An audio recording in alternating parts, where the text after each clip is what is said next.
25 سال سے. میں نے کہا کہ 25 سال کی ایک بھی تراویح کسی کی ہوئی نہیں.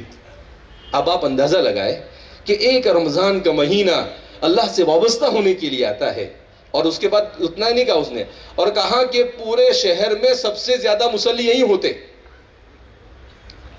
کہا کہ پورے شہر میں سب سے زیادہ مصلی اسی مسجد میں ہوتے. کہا مسجد بھی پھول ہو جاتی ہے, برآمدہ بھی پھول ہو جاتا ہے, اور باہر بھی چٹائی لگانی پڑتی ہے. میں نے کہا کہ اللہ اس امت پر رحم فرمائے. جو امت اللہ کی کتاب, یہ اللہ کی کتاب کے ساتھ ظلم ہے. یہ اللہ کی کتاب کے ساتھ کیا ہے؟ ظلم ہے.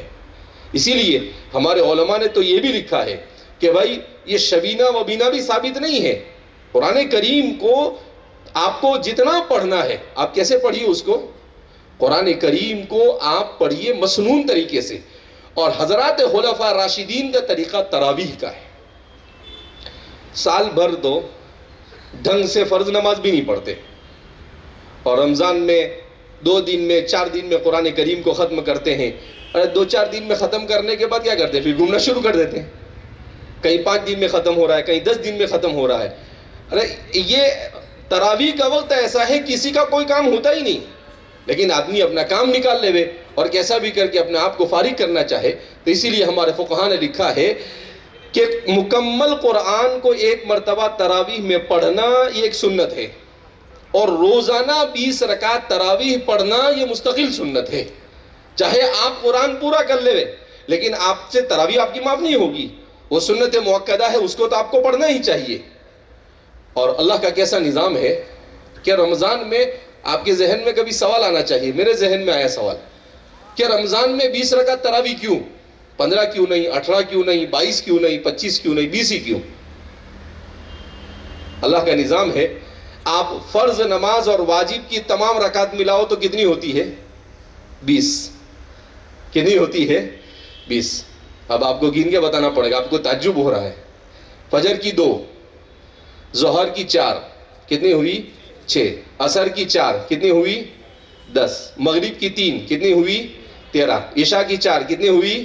17. اور وتر کی 3, کتنی ہوئی؟ 20. 20 ہوئی نا.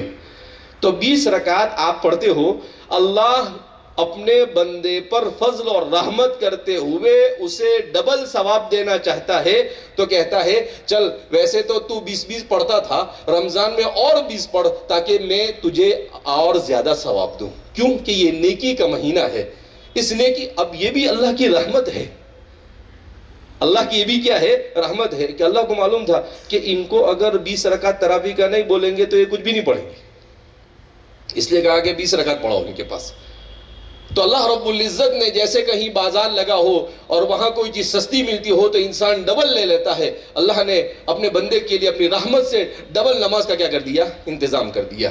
بہرحال ضرورت اس بات کی ہے کہ ہم اللہ کی کتاب سے وابستہ اور اللہ کی کتاب سے محبت ہونی چاہیے, اللہ کی کتاب کی عظمت ہونی چاہیے, اور ہر شخص کو اس کو بہتر سے بہتر پڑھنے کی ہر ممکن کوشش کرنی چاہیے. اور اپنے ہر بچے کو, جو حالات ہمارے آ رہے ہیں ان حالات میں تو ہمیں اپنے گھر کے ہر فرد کو قرآن کا حافظ بنانا چاہیے, اور ہمیں بھی قرآن کریم کو سمجھنا چاہیے.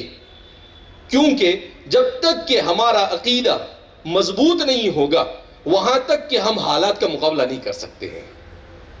ورنہ دنیا میں ایسے لوگ ایسی باتیں کرتے ہیں, مسلمان ہے, حق پر ہے, اس کے بعد بھی یہ حالات کیوں آتے ہیں؟ تو اس کو سیدھا جواب دینے کا, اللہ نے دنیا میں آزمائش کے لیے بھیجا ہے. اللہ نے کوئی دنیا میں جنت بنا کر ہم کو جنت میں نہیں بھیجا ہے. یہاں پر صبر کرے گا تو وہاں پر اللہ کو یہ طرف سے جنت ملے گی. اسی لیے امام احمد ابن حنبل سے کسی نے پوچھا کہ راحت کیسے ملے, تو آپ نے کیا کہا معلوم؟ اول قدم تضعها فی الجنہ, جب سب سے پہلا قدم جنت میں پڑے گا جب راحت ملے گی. یہ دنیا راحت کی گھر تھوڑی ہے. یہ دنیا میں سونے کے لیے نہیں بھیجا اللہ نے, اس دنیا میں کھانے کے لیے نہیں بھیجا اللہ نے. اس دنیا میں تو اللہ نے مجاہدہ کرنے کے لیے بھیجا. وجاہدوا فی اللہ حق جہادی, اللہ کے راستے میں مجاہدہ کرو, جہاد کرو ایسا جیسا کہ اس کے راستے میں مجاہدہ کرنے کا حق ہے. ہم کون سا مجاہدہ کریں؟ ہم سے فجر کی نماز نہیں پڑھی جاتی. کیوں؟ نیند آتی ہے. رات میں 4 بجے تک 3 بجے تک موبائل لے کر بیٹھے رہتے ہیں ہم, اور پھر اس کے بعد فجر ہوتی ہے سوتے رہتے ہیں. ٹھنڈی کا موسم جب آتا تھا تو حضرات صحابہ خوشی مناتے تھے. تو ایک تابعین نے حضرت عبداللہ ابن عمر رضی اللہ تعالیٰ عنہ سے پوچھا کہ یہ ٹھنڈی کے موسم آتے ہی آپ لوگ خوشی کیوں مناتے ہو، کیوں بہت خوش ہو جاتے ہو؟ کہا ما اطول اللیل، کتنی اچھی ہے رات، کہ لمبی رات ہوتی ہے، اللہ کی عبادت میں بڑا مزہ آتا ہے، اور کتنا ہے اچھا چھوٹا سا دن، روزہ رکھنے میں بڑا مزہ آتا ہے۔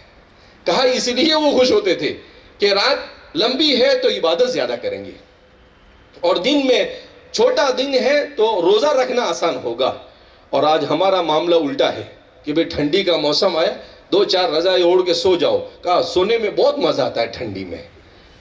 تو اللہ رب العزت نے، سلیمان درانی بہت بڑے بزرگ گزرے ہیں، وہ کہا کرتے تھے خدا پاک کی قسم اگر رات نہ ہوتی تو میں اس دنیا میں رہنا ہی پسند نہ کرتا، اس لیے کہ مجھے تو رات میں تنہائی میں اللہ کی عبادت کرنے میں بڑا مزہ آتا ہے، اور مجھے ایسا لگتا ہے اللہ نے رات اسی لیے بنائی ہے تاکہ بندہ تنہائی میں اپنے رب کے ساتھ مناجات کرے۔ تو اس لیے میرے بھائیو دوستو اور بزرگوں، ہم نے دعا کو چھوڑا، ہم نے قرآن کو چھوڑا، ہم نے نماز کو چھوڑا، ہم نے بہت کچھ چھوڑا، تو اللہ نے ہمیں اپنے ظالم بندوں کے حوالے کر دیا ہے۔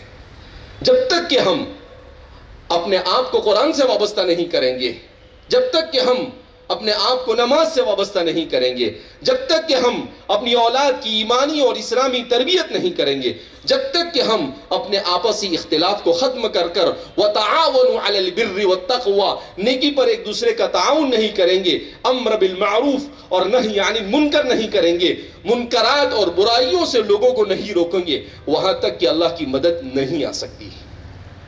اسی لیے ایک مضمون پڑھ رہا تھا آج صبح میں کہ ہمارے معاشرے کے اندر میں نفاق عام ہو چکا ہے۔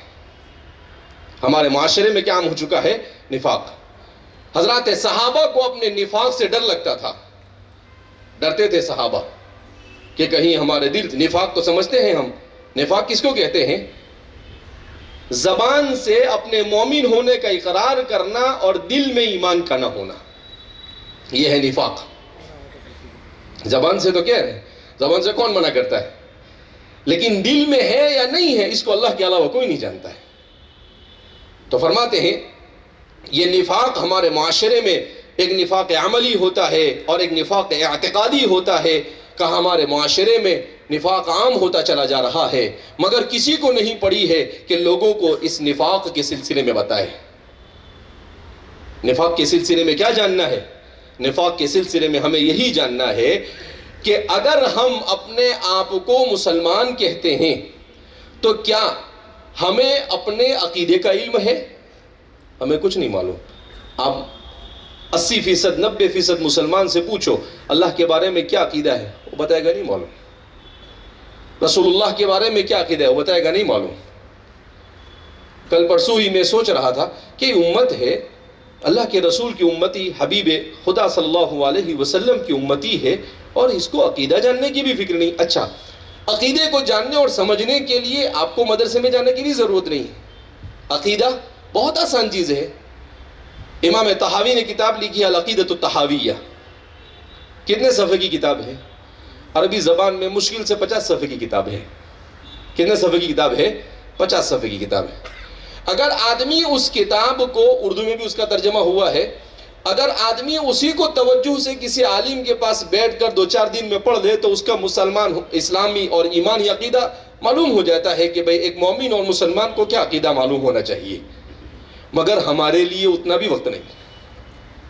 میں یہاں پر علماء موجود ہیں، میں ہمارے علماء سے کہوں گا کہ امت کو عقیدۃ الطحاویہ اردو میں اور اپنی زبان میں آسان کر کر بتائیں، اپنی مسجدوں میں تعلیم کریں، قرآن کریم کی تفسیر کریں، جو نماز میں صورتیں پڑھی جاتی ہے اس کی تفسیر کر کر بتائیں، اس لیے کہ بار بار کہا جا رہا ہے کہ ان نازک اور بدترین ایام مستقبل میں آ سکتے ہیں، ان کا مقابلہ ہم اپنے ایمان اور قرآن کے بغیر نہیں کر سکتے ہیں۔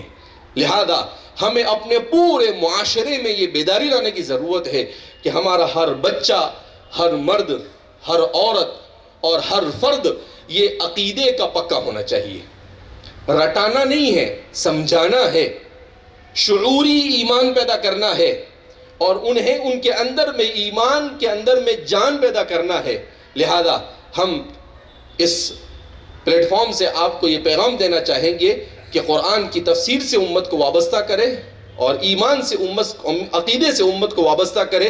اس موقع پر میں ہمارے اس پروگرام کو منعقد کرنے والے تمام احباب کا بے حد ممنون و مشکور ہوں کہ آپ نے ہمیں یہاں پر موقع فراہم کیا، اور ماشاءاللہ جو حفاظ یہ کافی طویل عرصے سے حفظ مکمل کرنے کے بعد اپنے اپنے کام میں مشغول ہو جاتے ہیں، ایسے حافظوں کو قرآن کریم یاد رہے اور اچھی طرح یاد رہے، اس کے لیے ماشاءاللہ حاجی شبیر پٹیل صاحب مرحوم، ان کے اہل خانہ اور ان کے بچوں کی طرف سے اور ان کے خاندان کی طرف سے یہ مسابقہ منعقد کیا جاتا ہے۔ اس سال بھی بتا رہے ہیں کہ شروع میں